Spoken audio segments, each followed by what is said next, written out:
மக்களே, நம்ம வாழ்க்கையில் உள்ள பாவங்கள் பற்றி தான் சொல்ல போகிறேன்.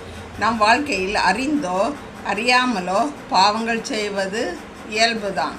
ஆனால் அந்த பாவங்கள் நம்மை விட்டு விலகி போவது இல்லை, நின்று கொண்டே இருக்கும். தக்க சமயத்தில் நமக்கு துன்பத்தை கொடுக்கும். அது தலைமுறையாக தொடர்ந்து வந்து கொண்டே இருக்கும். தீதும் நன்றும் பிறர் தர வாரா. தீமையானாலும் சரி நன்மையானாலும் சரி பிறர் நமக்கு தந்து வாரது இல்லை.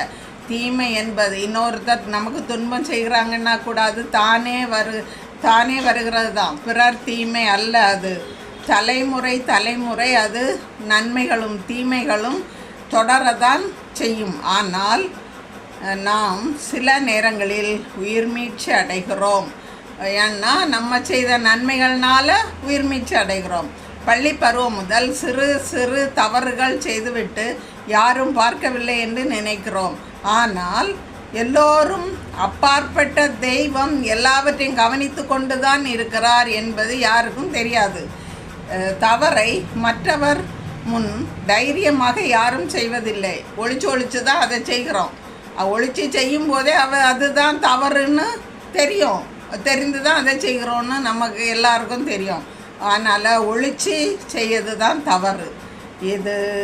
இதை செய்யக்கூடாது என்று அப்போது தான் நமது உலக வாழ்வு சந்தோஷமாக சமாதானமாக அமையும்.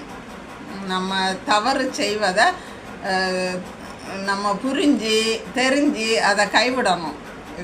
நன்றி மக்களே. லைக் பண்ணுங்கள், ஷேர் பண்ணுங்கள்.